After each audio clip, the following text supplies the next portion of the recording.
Dee is retiring, so to celebrate, I'm taking our parents to Germany today. I'm using your platinum card for the trip and plan to have a great time with it. This is going to be an amazing trip. What are you talking about? Exactly what I said. No, I don't understand what you mean by exactly what I said. Please explain. We need to hurry. Okay, we'll go soon. Sorry, I have to leave now. I'll hear the details when I get back.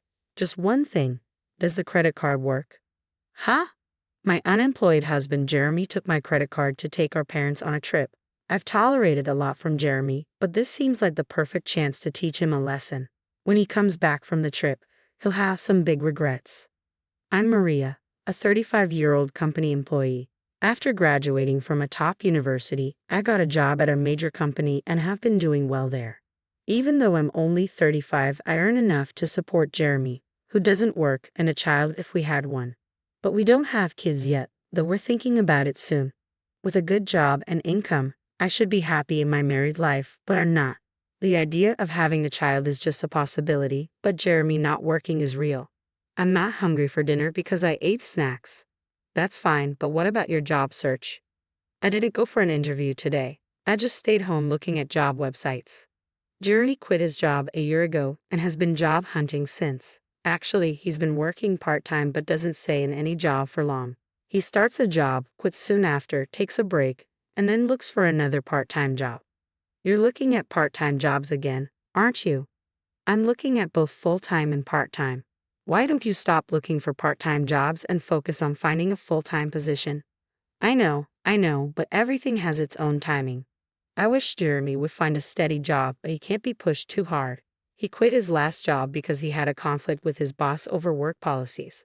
That boss was known for being difficult. Jeremy stood up to him as the office representative with support from his colleagues. But when the situation got worse, his colleagues sided with the boss, not Jeremy. Because of that, Jeremy lost the boss's approval, felt betrayed by his colleagues, and found it hard to stay, so he left the company. Jeremy, dinner's ready. Can you bring it here? After quitting his job, Jeremy became reclusive and stayed in his room. After about 3 weeks, he started coming out and helping with household chores. All the dishes, really? Thanks. Then it's all yours. Yeah, I've got nothing but time, Jeremy said with a smile, but it didn't seem very genuine. After another 3 weeks, he started looking for jobs again. I have an interview today. Is it your top choice? Yeah, I'm going to get this job and start over. I'm rooting for you. Do your best. A month after quitting, Jeremy started job hunting seriously, but after another month, he still hadn't found a job. Why am I always getting rejected? Damn it, it's all my old company's fault. Don't get frustrated. You'll find something good. Of course I'm frustrated. I didn't do anything wrong. Jeremy might not be entirely blameless, but what happened at his last job wasn't completely his fault either. Still, quitting because of interpersonal issues doesn't look good to potential employers. It feels like I can't do anything right anymore. That's not true. You have an interview tomorrow. Let's work on your resume. It's pointless. I'm not going tomorrow. The constant rejections wore Jeremy down. But after a while, he became defiant. One day, I came home to find torn-up resumes on the living room floor. Knowing the interview didn't go well, I chose my words carefully. Can you throw that trash in the bin? I'm done. Done with what? Job hunting. We can live on your income, right? I don't need to work. True, we could live on my income alone. Some people don't work and do a great job as full-time homemakers, but that's not Jeremy's situation. He's just avoiding dealing with the tough realities. I understand his reluctance after the bad experience at his last job and the unsuccessful job hunt, but we need to face this issue directly. I decided to be patient with Jeremy for now. Jeremy, you still haven't found a job. What's your plan? I've worked hard before. This is just an extended break. I'm not just resting. I'm studying for the future. That's good to hear. Since Jeremy quit his job, his parents, Linda and Brandon, started visiting us more often. They were probably worried about him. Hearing that Jeremy was preparing for his next job seemed to ease their concerns, but it was a lie. The beer will run out today. Can you pick some up on your way home? It's running out again. You drink too much. Try to cut down a bit. Fine, I won't ask you again. I'll buy it myself. Jeremy wasn't studying or job hunting. Instead, he spent his days watching TV and drinking beer. He probably didn't want others to know he was unemployed. I didn't want to hurt Jeremy by telling my in-laws the truth, so I decided to keep quiet about his excuses. But after over 5 months without job hunting, I decided it was time to address it. Jeremy, maybe it's time to start job hunting. You seem more settled now. What? It's been less than half a year since the problems at my last job. You want me to work again so soon after that? I just think the break has been a bit long. Stop nagging. You don't understand my situation because your job is going well. I have my own struggles, you know. Everyone has work problems and relationship issues. We all try to solve them. Let's work through this together. I get it. I'll look for a job. Jeremy walked out in the middle of our conversation. It seemed my words had hurt him, but him agreeing to look for a job felt like a positive step. I decided to wait until he was in a better mood to apologize. I got a job because of your nagging. That's great. Where? At a nearby supermarket. So, you'll need to learn and work hard, right? It's just part-time. No need to work too hard. Part-time or not, a job is a job. Is that a problem? I wanted to say something to Jeremy, but maybe starting a little work could help him get back on track. I decided to observe and see how it goes. I'm home. Jeremy, you're back. How's the job? I quit the supermarket part-time job. Why? It hasn't been that long. A college student there was being bossy, telling me to always put the vegetable boxes at the bottom in storage. It felt like harassment. That student was probably just showing you how to do the job. In many workplaces, even a college student can be a senior. Jeremy kept finding new jobs but couldn't stick with any of them. It's been a year, and he still hasn't managed to keep a job for long. Jeremy, what job are you doing now? I'm working part-time at a pub now. I've never worked in food and beverage before, but it's interesting. I think I've finally found my calling. Really? That's great, but isn't the pay from a part-time restaurant job kind of low? That's fine. I'm currently apprenticing and aiming to go independent. So you plan to own your own place someday? Exactly. The income is small now, but I'm working hard for that goal. Then take this. Treat yourself to something nice for once. Jeremy continued to put on a good front in front of his parents, but it was all lies. He quit the pub job just 4 days after this conversation and even took an allowance from his parents. I couldn't help but feel disappointed in my husband, so I decided it was time to be firmer. Hey Jeremy, we need to talk later. I'm at a good part in the movie. You can pause it. I took the remote control from the table, paused the movie, and started the conversation. It's just pressing pause at a crucial moment. What's up? Jeremy, you're 38, right?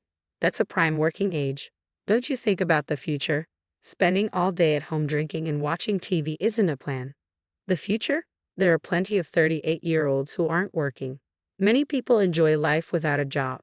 True, but those people usually have something else they're passionate about. Do you have anything like that? Yeah. I know you're upset about me not working. I'll look for another part-time job. Jeremy seemed set on sticking with part-time work. Given his reasons for leaving previous jobs and his struggles with job hunting, I had tried to be gentle, but it was time for him to get serious. I needed to be stricter. One day at work, I got a text from Jeremy. Dad's retiring, so we're going to Germany to celebrate starting today. I'm borrowing your platinum card to splurge on the trip. I panicked and called him right away. What do you mean, a trip? Exactly what I said. I don't understand. Please explain.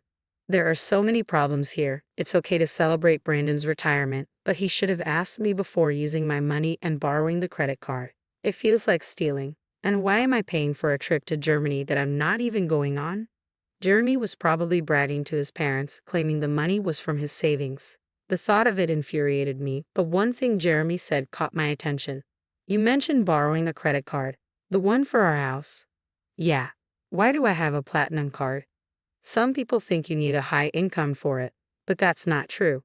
Your credit history, stable income, and other factors matter, and it's achievable even in your 40s. The annual fee is high, but I use it for the benefits and points. However, that credit card is in my wallet. So you took the credit card from home? Yeah, so I'm counting on you for the payment. Jeremy was excited about his trip to Germany and spoke to me in a provocative tone. I had been patient with him for a long time, but this seemed like a good opportunity to address the situation. Jeremy thought he was being clever by taking my credit card and acting all cheerful, but he was in for a surprise. What are you doing? We need to go. Got it. I'm coming. Sorry, I need to move on now. I'll hear the details when I get back. Just one more thing. The credit card you took won't work. What? That can't be right. It's in Maria's name, and the expiry date is this month. It's short, but it shouldn't be a problem. You're lying, right? Maria, you're lying to stop me from using the card, aren't you? Yes, it expires this month. That's why I've already received a new credit card. What does that mean? So, I have two credit cards right now.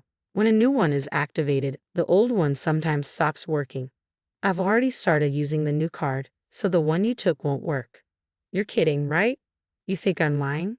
If you don't believe me, I can send you the link to the credit card website, or you could just try using the card yourself. It would be interesting to see you try to pay with a card that doesn't work. This credit card really won't work.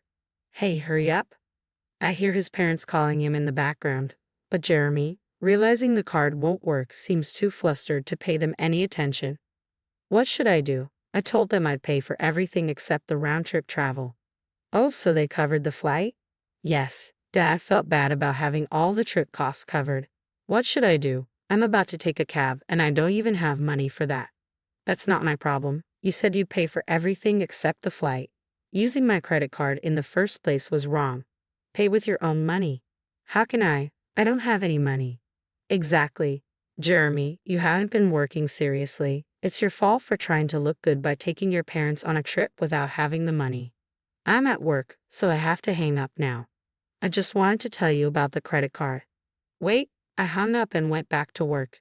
Jeremy, unable to pay for even the cab, would have to come clean to his parents. That night, after finishing work, I got a call from Laura. I heard from Jeremy that he tried to use your credit card and lied about working. I'm sorry for the trouble. No need to apologize, Laura. I'm sorry about the credit card issues. Are you okay with the money? We'll cover the trip's costs when we get back. I'll make sure Jeremy apologizes and finds a job right away. I'm sorry, Laura, but I'm considering divorcing Jeremy. Divorce because of this? It's part of it, but Jeremy has been taking money from me for a while. What? I stopped giving Jeremy money to curb his drinking. He started a part-time job and bought his own alcohol, but the salary wasn't enough for daily drinking. Jeremy began stealing money from my wallet to buy alcohol. Over the year, he repeatedly took amounts ranging from $7 to $70, which added up to a significant sum. I had been strict, hoping he'd change, but when he stole my credit card for his trip, it was clear he had no intention of improving. I respect your decision. Should I tell Jeremy about the divorce? Could you just tell him I want a divorce? We'll discuss the details when he gets home. About an hour later, the next morning after my call with Laura, Jeremy called. He must have heard about the divorce from her, but I had asked her to wait until he was back to discuss it. Too exhausted to deal with it, I decided not to answer. The next morning, after returning from work, I found Jeremy at home. He had cut his trip short. I'll work properly now. Please don't leave me, he pleaded as I entered the living room. Seeing Jeremy, he immediately apologized. His regrets seemed sincere but came too late. He had a whole year to change and still asked for another chance. I had warned him repeatedly, but he squandered every opportunity. I'm not going to give Jeremy another chance because he gave up on me. My mind is made up. Can you leave? Please don't say that. If you don't leave, should I call someone to help you pack your things? I'll move out only if you can afford the rent here. Jeremy fell silent. He didn't even have the money for next month's rent, let alone any income. My words and the reality of the impending divorce made him realize the severity of his situation. With nothing to take, Jeremy seemed to be leaving the house, probably heading to his parents' place. I considered asking if he had money for transportation, but Jeremy isn't a child. He should manage his own affairs, money or not. I watched him leave, feeling a mix of sadness and resolve. After leaving, Jeremy went to his parents' house. Later, I received a call from Linda. My parents-in-law let Jeremy stay for one night, but then asked him to leave the next day. They were worried he might become too reliant on them if he stayed. They wanted to create a situation where he had to fend for himself. It must have been tough for them to send their son away, but they felt it was necessary for his recovery. Kicked out from his parents' home, Jeremy came back to our house, pleading with me. Please help me. I've got nowhere to go and no money. That's the result of your own actions. You need to handle it yourself. Everyone faces hardships. Sometimes it's necessary to ask for help, But all you've done in the past year is abandon your responsibilities and do as you please. I didn't let Jeremy into the house and turned him away from the doorstep. The divorce went through eventually. Despite his reluctance, with the support of his parents, it happened faster than expected.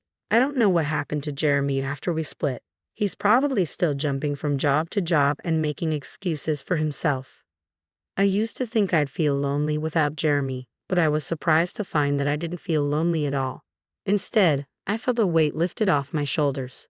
Living with Jeremy had been incredibly stressful. His attitude and constant need for reassurance kept me on edge. I was always walking on eggshells, afraid of saying something that might upset him. Now, without him around, I don't have to worry about that anymore. My life has become much more comfortable. I hadn't realized how much of a burden our relationship had been. I was constantly trying to support him both emotionally and financially, and it drained me. Now I can focus on myself and my own well-being. I'm relieved that I didn't let Jeremy drag me down with him. I was always trying to help him, hoping he would change, but it never happened. Letting go of that responsibility has been freeing. I no longer have to cater to anyone else's needs or deal with anyone else's problems. I can finally live my life on my own terms without having to accommodate anyone else. It's a fresh start, and I'm embracing it fully. I have more time for myself, more energy to pursue my own interests, and a clearer mind to think about my future. I'm grateful for this new chapter in my life, free from the stress and worry that Jeremy brought into it.